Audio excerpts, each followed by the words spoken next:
नमो गंगाय विश्व रूपेणी नारायणी नमो नमः। कहते हैं कि गंगा आरती करने का मौका जिसे भी मिले वो बहुत ही सौभाग्यशाली होता है। ऊपर से जब मौका देव दीपावली का हो तो इस पर्व का हिस्सा हर कोई बनना चाहता है।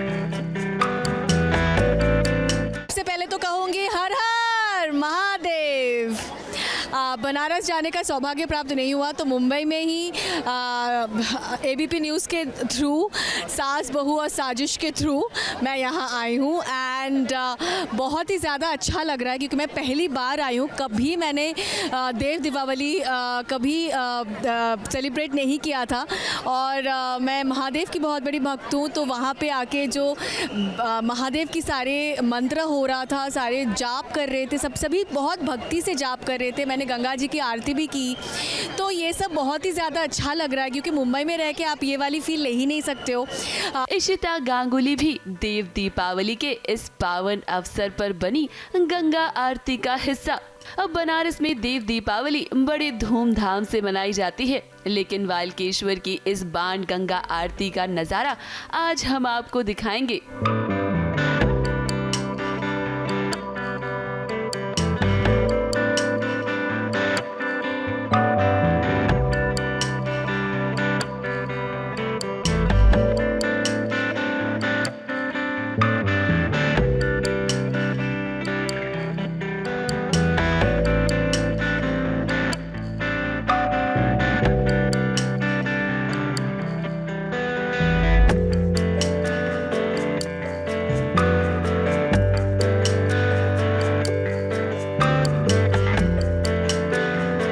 हमेशा काम में, शूट में इधर उधर बिजी रहते हैं पर पॉजिटिविटी की बहुत ज़्यादा ज़रूरत होती है और आई बिलीव कि अगर आपके आप अगर बाहर ढूंढे तो वो चीज़ नहीं मिलेगी। अगर आपके अंदर वो पॉजिटिविटी है तो आपको हर जगह वो पॉजिटिविटी मिलेगी। और यहाँ आके मुझे बहुत ही ज़्यादा पॉजिटिव इसलिए लग रहा है क्योंकि यहाँ पे इतने सब मंत्र का जो मतलब जिस तरह से सब मंत्र जाप कर रहे हैं और मैं बहुत ज़्यादा मंत्र चैंट करती हूँ तो मुझे बहुत ज़्यादा अच्छा लगता है।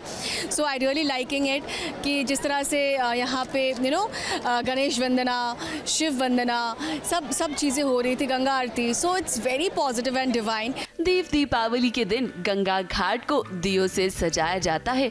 घाट किनारे 1 घंटे की महा आरती होती है। इस महा आरती का नजारा वाकई में अद्भुत है। इशिता ने भी बढ़ चढ़कर इस महा आरती में हिस्सा लिया। कुल आप देखिए कि यहाँ पे इतना ज़्यादा क्राउड है, इतना ज़्यादा भीड़ है। आई थिंक सभी अपने अपने आस्था के हिसाब से यहाँ पे आए। सबकी भक्ति है, श्रद्धा है, आस्था है भगवान की तरफ, महादेव की तरफ, गंगा जी के ऊपर। सो इसीलिए सब आए हैं। तो फील ही नहीं हो रहा है कि नहीं यार मुंबई में सब अपने अपने काम में ज़रूर बिज़ी हैं पर भगवान जी के लिए वो आ ही गए हैं आज। सो महा आरती का हिस्सा बनने के लिए श्रद्धालुओं की लगी इस भीड़ को देखकर आप अंदाजा लगा सकते हैं कि सभी ने धूमधाम से देव दीपावली मनाई।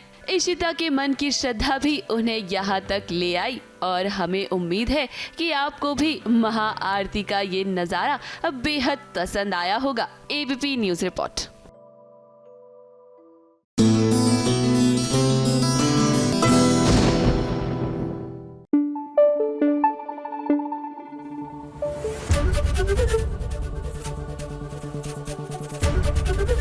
एबीपी न्यूज़ आपको रखे आगे।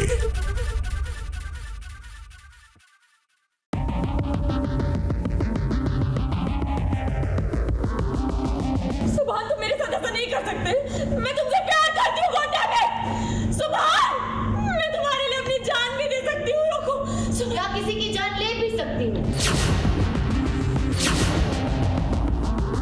क्या हुआ, तुम्हारे चेहरे का रंग क्यों उड़ गया? कहीं सच में किसी की जान तो नहीं ले ली तुमने? डरो मत मन्नत, मैं तुम्हें जानती हूँ। तुम वो सारे गिरे हुए काम कर सकती हो जो एक गिरे हुए इंसान को करना चाहिए। झूठ, साजिशें, मक्कारी, इन सब में पीएचडी ले रखी है तुम।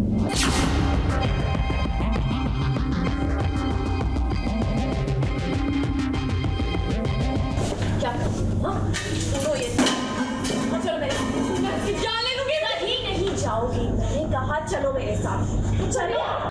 वाह मन्नत वाह, रस्सी जल गई मगर बल नहीं गया। आपको देखकर तो हमें यही लग रहा है अब इबादत के सामने मन्नत की सच्चाई आ चुकी है और घर वालों के सामने भी उसका पर्दाफाश हो गया है। लेकिन जरा देखिए, मन्नत है कि मानने वालों में से नहीं है, वो अभी भी इबादत को चोट पहुंचाने में लगी हुई है। सारे गिरे हुए काम कर सकती हो जो गिरे हुए इंसान को करना चाहिए। झूठ, मक्कारी, फरेब,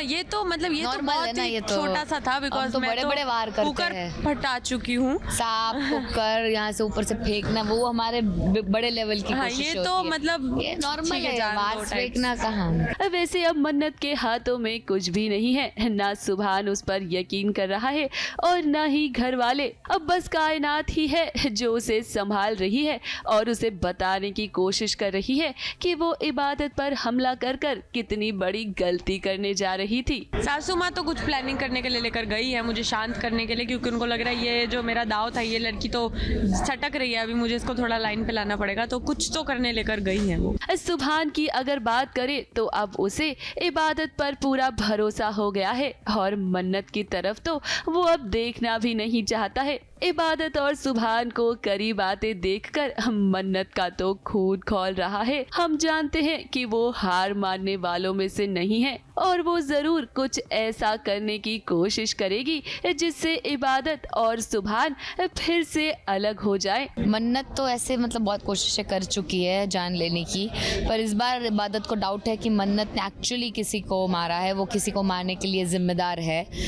बट शायद वो मतलब सच है झूठ है वो तो बाद में ही पता चलेगा, बट हिंट्स क्लूज सारे ऐसे ही है कि मन्नत ने किसी को मारने की कोशिश की है, फरहान को मारने की कोशिश की है। तो इबादत वही सोच रही है फिलहाल और उसके लिए वो बिल्कुल भी अपनी बहन को माफ़ नहीं करने वाली, क्योंकि किसी की जान लेना मतलब उसके लिए माफ़ी नहीं हो सकती है। तो उसके दिमाग में फ़िलहाल ये चल रहा है। लेकिन फिलहाल खुशी की बात तो ये है कि सुभान को मन्नत पर बिल्कुल भी भरोसा नहीं रहा और अब वो इबादत के साथ एक नई शुरुआत करने जा रहा है। इसीलिए तो वो उसके लिए कुछ स्पेशल प्लान कर रहा है और उसे एक स्पेशल डेट पर भी लेकर जाने वाला है।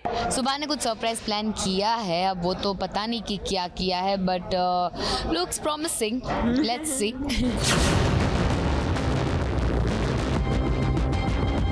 ABP news report.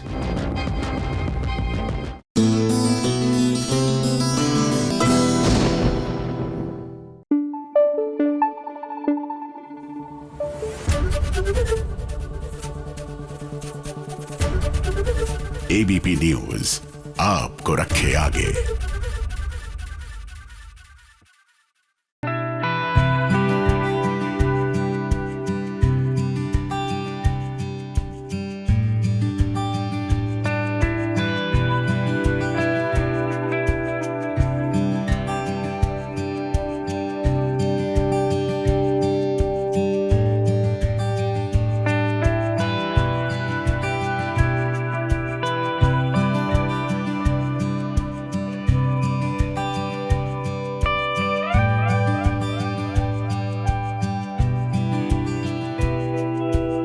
मंगल एक सुपर मॉम है और ये बात तो आज उसने साबित कर ही दी है। तभी तो स्कूल में आज उसके लिए हर एक शख्स ने तालियां बजाई हैं। थैंक यू सो मच, मेरे लिए आपसे बड़ा हीरो और कोई नहीं है।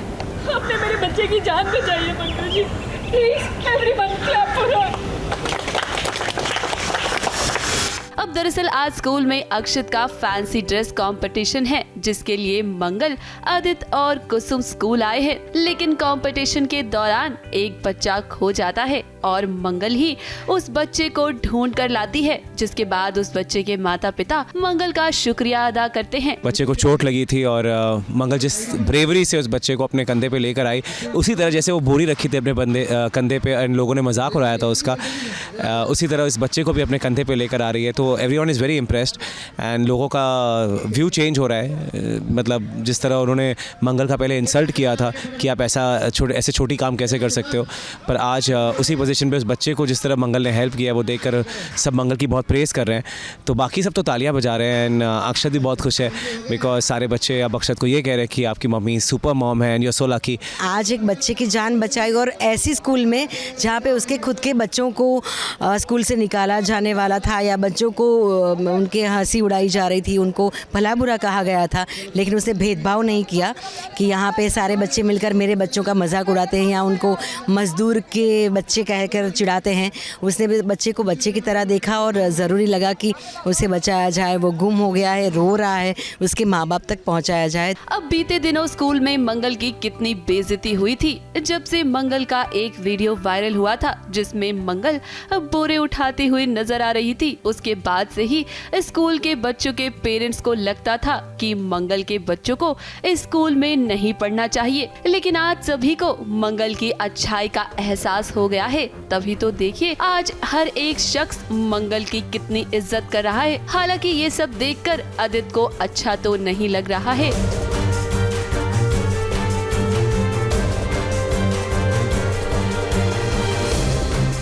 देखो आदित्य को तो जलन होती है क्योंकि हमेशा उसको बेचारे को डांट पड़ती है। वो बुरा बेटा बन गया है अभी और बुरा पति बन गया है और अभी जब माता पिता के साथ में सम्मान होता है, लेकिन आज सिर्फ माँ का सम्मान है तो कह सकते हैं कि पिता भी थोड़ा सा बुरा बन ही गया है। तो अभी ये सब तो आदित्य बर्दाश्त नहीं कर पाएगा। और अब तो आदित्य के साथ सौम्या है, मतलब सारी आग लगाने के लिए या जो भी षड्यंत्र रचने के लिए, तो ज़रूर इसका करारा जवाब सौम्या देगी और आदित्य से दिलवाएगी, जो आदित्य को भी शायद पता नहीं होगा।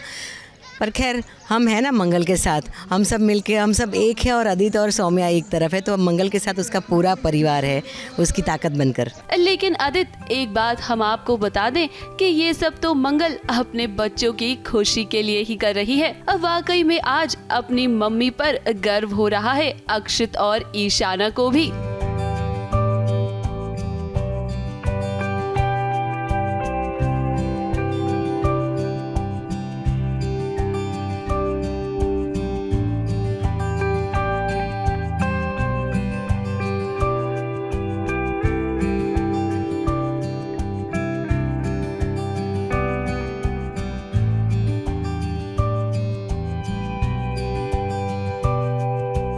ABP news report.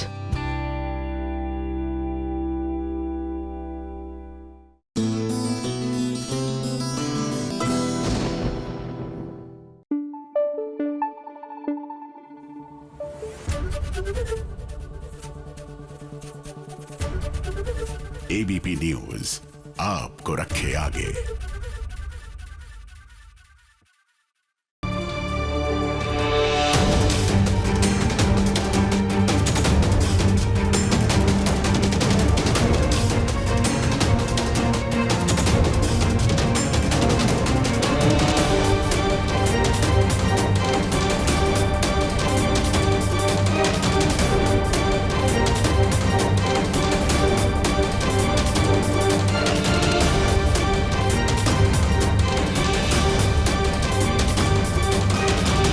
एक माँ अपने बच्चे के हक के लिए किसी भी हद तक जा सकती है, फिर उसे ना चाहने वाले रिश्ते को भी अगर निभाना पड़े तो वो तैयार हो जाती है। अब आराधना को ही देख लीजिए ना, माधव के साथ ना चाहते हुए भी उसे रिश्ता जोड़ना पड़ रहा है क्योंकि वो अपने बेटे विनायक को उसका हक दिलाना चाहती है। अब इस शो का नाम ही है सफल होगी तेरी आराधना, जहां पर आप समझ जाएंगे कि आराधना को बहुत मेहनत करनी होगी माधव के दिल में अपने लिए जगह बनाने की और अपने बेटे को उसका हक दिलाने की। एग्जैक्टली वेडिंग कर रहे हैं, शादी हो रही है। आप जैसे कि प्रोमो में देखेंगे आगे, तो किन हालातों की वजह से शादी हो रही है और उसका क्या अंजाम होने वाला है वो आप आगे देखेंगे। और ये कहानी हमें जोड़ती है हमारे विनायक के साथ में। That is the most important part about this wedding. वहीं माधव आराधना के साथ शादी तो कर रहा है, लेकिन उसे ये नहीं पता है कि विनायक उसका अपना बेटा है। मुझे भी नहीं पता है। वो बोल रही है कि आपका बच्चा आप संभालो, और देख के निकल जाती है। बोलते हैं कि मैं जा रही हूँ नौकरी करने। मैं मतलब उनसे एक्चुअली मैं विनायक के लिए हक मांग रही हूँ, मेरा हक नहीं मांग रही, मैं विनायक के लिए, क्योंकि वो उनका ही बेटा है, वो इस बात से अनजान है, पर मैं उसका हक मांगना चाह रही हूँ उनसे। इस सीरियल की कहानी में हर दिन एक नया मोड़ आता है। शायद यही वजह है कि सीरियल लोग अब पसंद करने लग गए हैं। वही बात करेंगे आराधना और माधव की, तो वो दोनों भी अपने किरदार को मजबूत बनाने के लिए काफी मेहनत कर रही हैं। मैं रिस्पॉन्सिबिलिटी बहुत ले चुकी हूँ विनायक की, अब मैं चाहती हूँ वो भी रिस्पॉन्सिबिलिटी ले। हाँ मतलब समझ गए ना कि तुम संभालो। लगता है वो बोर हो गई है, बोलते कि अभी मैं ना पार्टी करने जा रही हूँ। कहाँ? हाँ नहीं, अभी मैं बोल स्क्रिप्ट में तुम बोल रहे थे ना राइटर को, मैंने बहुत बहामास जाना है, मैलिबू जाना है, ये सब क्या बात? Oh my God, I did not know this. Kid is damn cute यार, मतलब नो टेंट्रम्स, मतलब he set a benchmark for all actors कि कैसा रहना चाहिए सेट पे, है ना? Actually I agree with it and मतलब I don't know how I would have managed. I would have had managed अगर कोई मतलब परेशान करने वाला बच्चा होता, क्योंकि obviously kids are like that, but ये बहुत ही sweet है, बहुत cute है, और वो रोता नहीं है and he's smiling every time, सबको देख के हंसते रहता है। कभी-कभी बेचारे को रुलाना पड़ता है मम्मी को, क्या कि इसको रुलाने का सीन के लिए, बट वो रोता नहीं, is very like happy vibes and all, तो बहुत प्यारा है। एक बार हुआ था ना वो उस टाइम पे जब मैं चिल्ला रहा था तुम पर। हाँ, वो तभी रोता है when he shouts, अगर वो चिल्लाएं, क्योंकि I think he shares this very special bond with KV sir, तो वो जब भी अगर चिल्लाएंगे, जैसे सीन में उन्होंने चिल्लाया तो वो सच में खुद से रोया है, अदरवाइज नहीं रोएगा वो। I feel very bad. अब आराधना की शादी हो गई है माधव से, तो जाहिर सी बात है कि इनके बीच अब प्यार भी होगा। लेकिन हम ये भी जानते हैं कि सीरियल की कहानी है तो ट्विस्ट भी आएगा, इसीलिए जब प्यार होगा ना, ट्विस्ट भी उसी वक्त आएगा। जो बच्चा माधव की गोद में है वही बच्चा उसका अपना है। जब इस सच पे से पर्दा उठेगा तब तो भाई बात ही कुछ और हो जाएगी।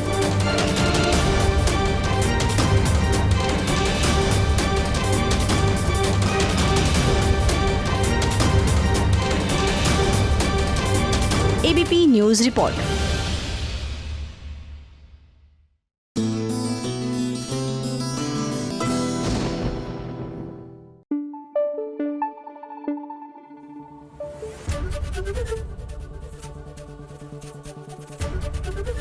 एबीपी न्यूज आपको रखे आगे।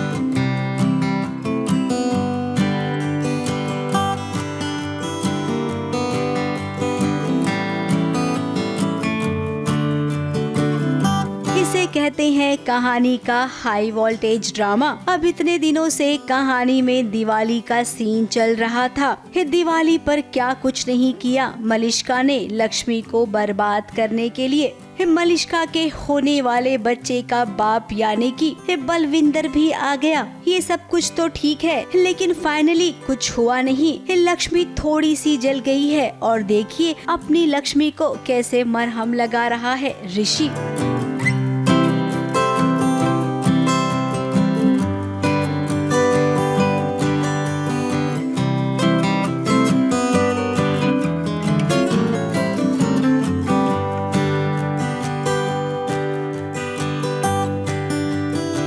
ऋषि और लक्ष्मी आज ये समझ पा रही हैं कि दोनों ही एक दूसरे के लिए कितने जरूरी हैं। वहीं मलिष्का जल रही है इन दोनों को एक साथ देखकर।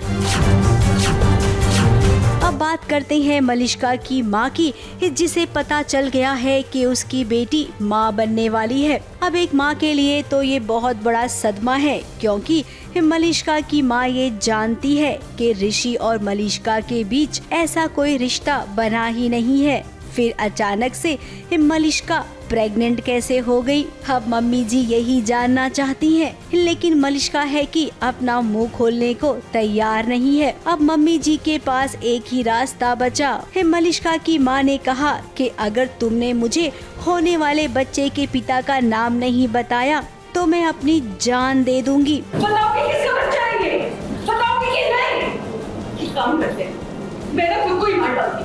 अब अपनी माँ को मलिष्का मरते हुए नहीं देख सकती है और देखिए अपनी माँ को सच कह दिया कि उसके होने वाले बच्चे का पिता बलविंदर है। बताओ किसका बच्चा है Malishka?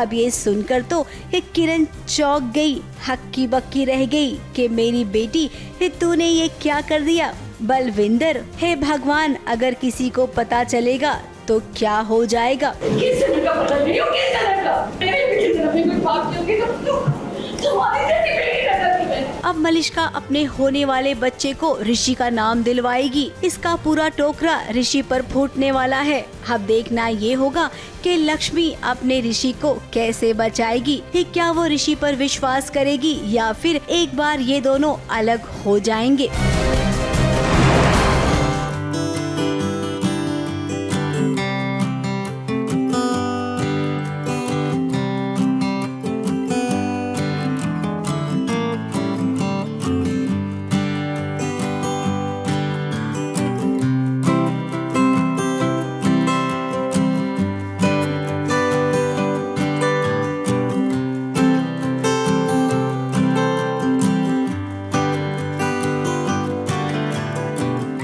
ABP news report.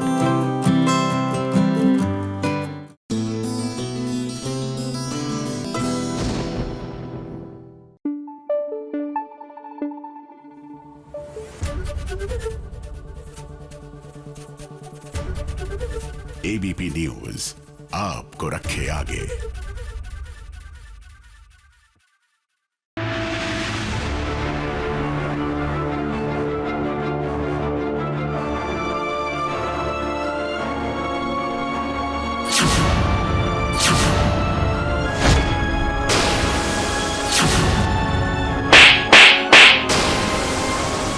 Sumandeep भैया की पत्नी है, आपके घर की बहू है।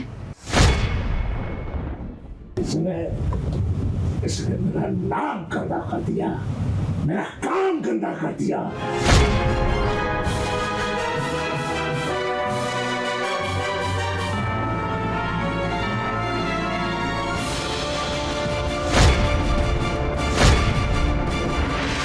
बाप रे बाप, सुमन के ससुर को इतना गुस्सा आता है। हे भला कौन ससुर ऐसा करता है, अपनी बहू को यूं मारने के लिए दौड़ता है।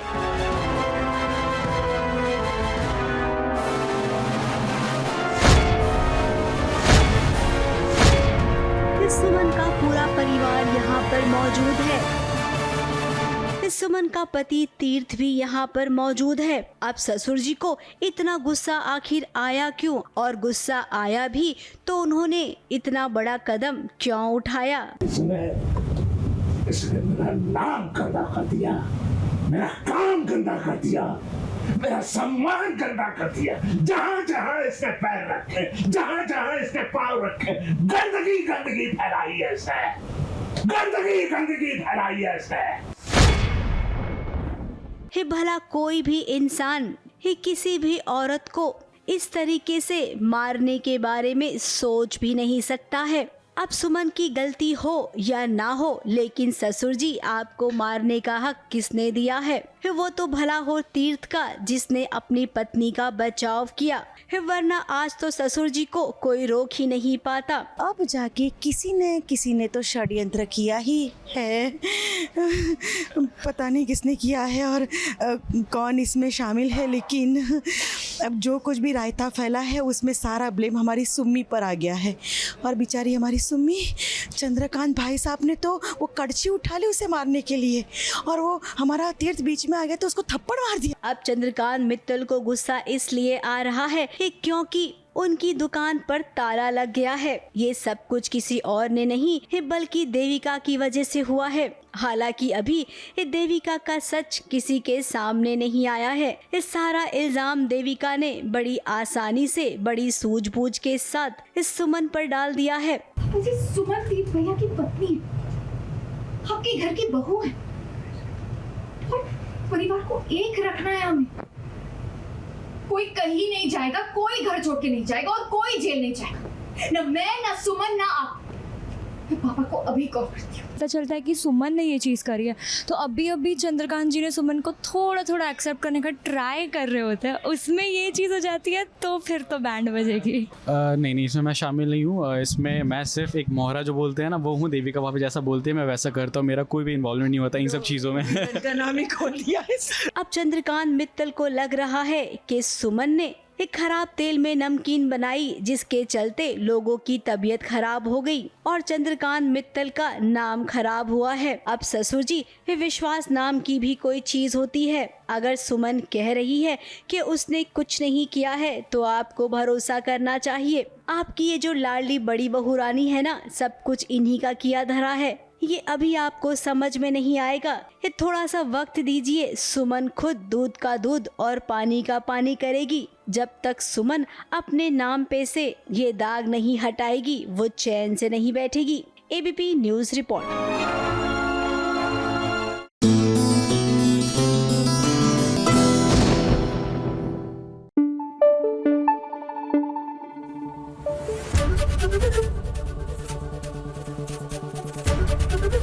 एबीपी न्यूज आपको रखे आगे।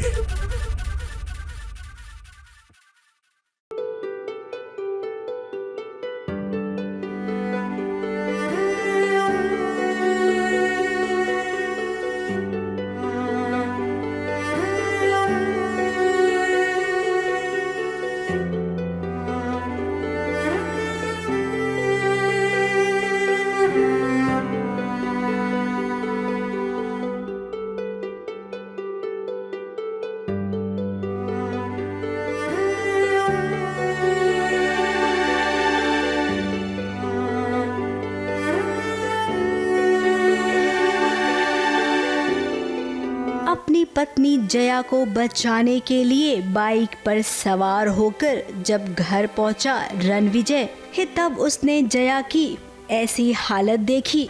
जया को उठाकर वो अस्पताल ले जा रहा है, लेकिन किस्मत देखिए आज कितनी खराब है। जया को ले जाने के लिए एक गाड़ी भी नहीं है। इस सड़क पर इधर उधर रणविजय भटक रहा है। अब जैसे तैसे रणविजय को एक गाड़ी वाले ने लिफ्ट दी है।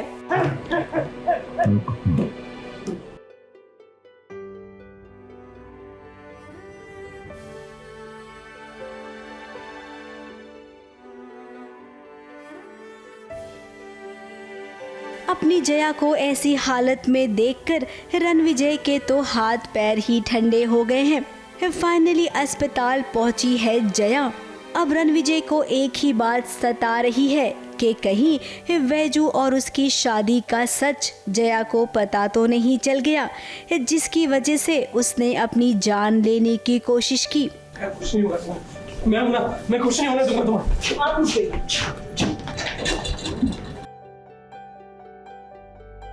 वैसे हम और आप दोनों ही जानते हैं कि जया को अभी तक कुछ नहीं पता चला है। उसे तो लगता है कि रणविजय के लिए अब जया अहमियत ही नहीं रखती है, इसीलिए अब उसका जीने का कोई मकसद ही नहीं बचा है। ये प्यार मानो उसकी जिंदगी से चला ही गया हो।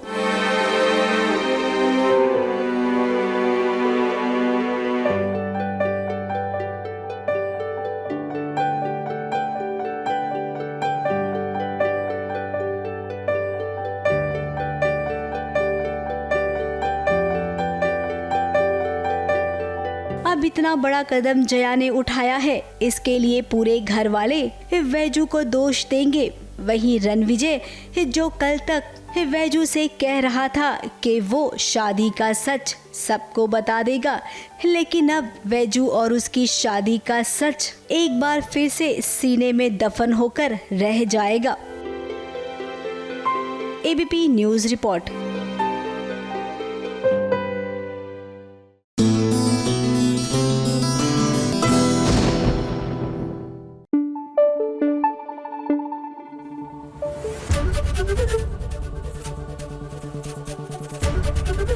एबीपी न्यूज आपको रखे आगे।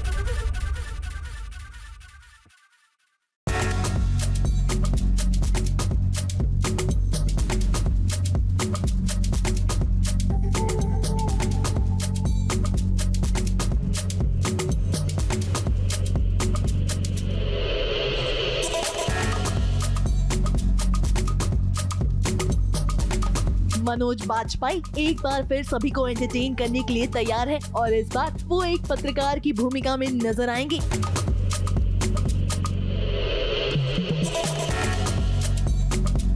जी हाँ, जल्द ही मनोज बाजपेयी की फिल्म डिस्पैच ZEE5 पर रिलीज की जाएगी और इसकी खास झलक मिली SBS ओरिजिनल्स को।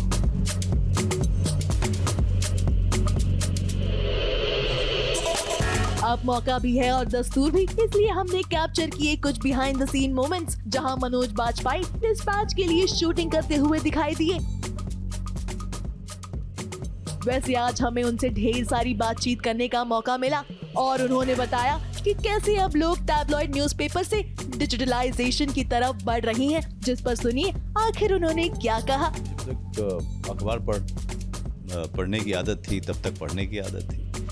अब लोगों में पढ़ने की आदत ख़त्म हो चुकी है। अब ज़्यादातर समय लोग मोबाइल फ़ोन पे रहते हैं और उसका फ़ायदा भी हुआ है और नुकसान भी हुआ है। फ़ायदा ये हुआ है कि दुनिया आज सिकुड़ गई है, दुनिया छोटी हो गई है। आप हर जगह के बारे में उसके तस्वीर के साथ सारी चीज़ें देख पाते हैं।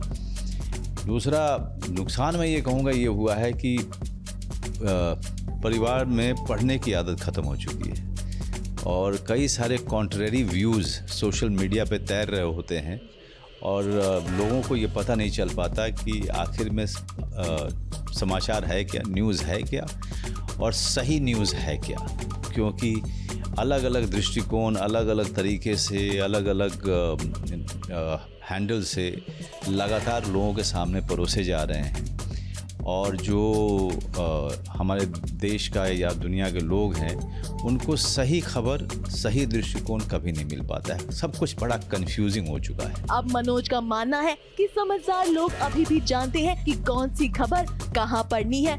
आपको ये पता करना पड़ता है एक सचेत नागरिक के तौर पे, अवेयर सिटीजन के तौर पे, कि अंत में सही कौन है और गलत कौन है। ये हमको खुद ही अपनी पढ़ाई लिखाई से या अपने जजमेंट पे ही भरोसा कर सकते हैं।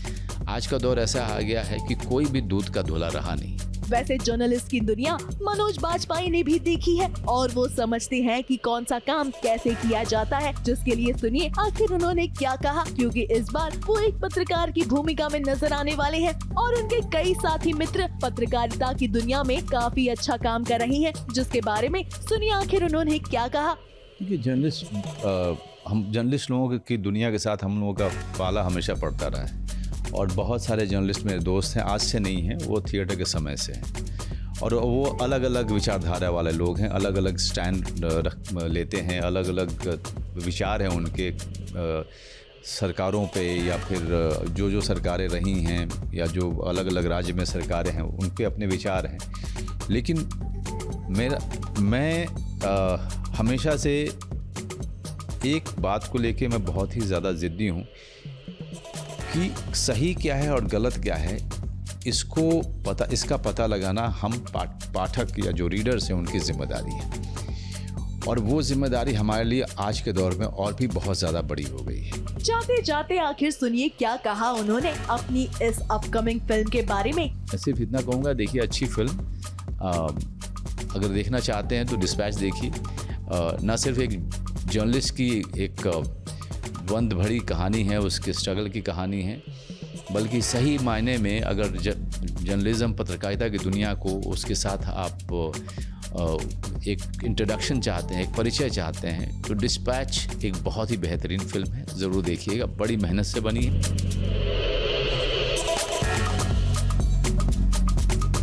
ABP news report.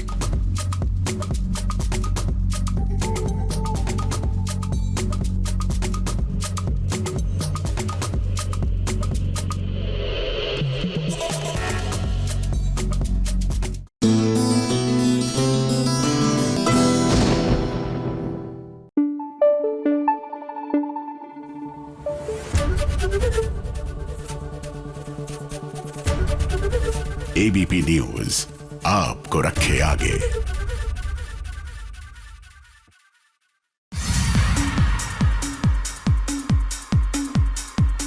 आ गई है चुगलखोर आंटी आप सभी के लिए सीरियल्स की ढेर सारी चुगलियां लेकर, तो आप सभी दिल थाम के बैठ जाइए।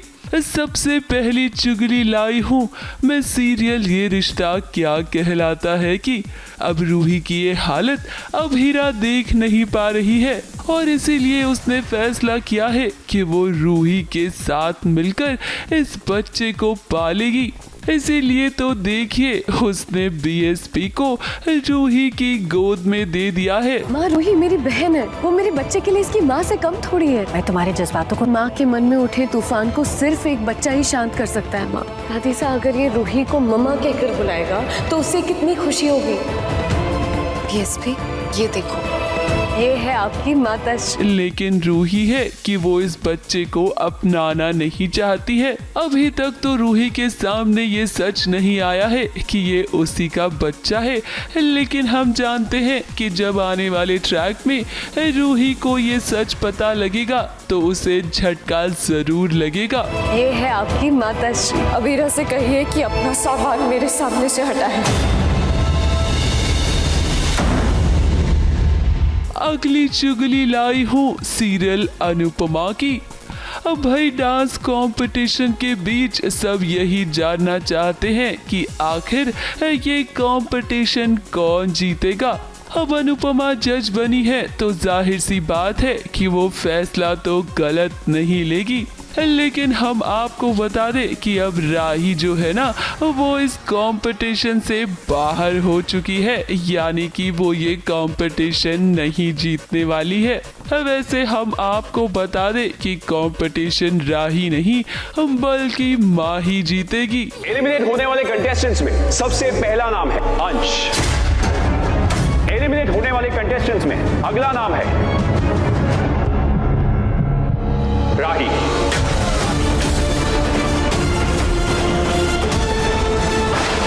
अगली चुगली लाई हूँ मैं सीरियल दिल को तुमसे प्यार हुआ की। अब मिश्का कोशिश तो बहुत कर रही है दीपिका और चिराग के बीच गलतफहमी पैदा करने की, लेकिन मैं आपको बता दूं कि वो इतनी जल्दी कामयाब नहीं होगी। अब दीपिका को भी समझ में आने लगा है कि मिश्का क्या करने की कोशिश कर रही है और इसी के साथ आने वाले ट्रैक में दीपिका चिराग के सामने एक खुलासा भी करने वाली है लावण्या को लेकर, जहां दीपिका चिराग को बताएगी कि आखिर लावण्या काले रंग से इतनी नफरत क्यों करती है। अब दरअसल बचपन में लावण्य के माता पिता यानी कि चिराग के नाना नानी का कत्ल हो गया था और जिस इंसान ने उन्हें मारा था उसका रंग काला था। लो भाई मैं तो चली क्योंकि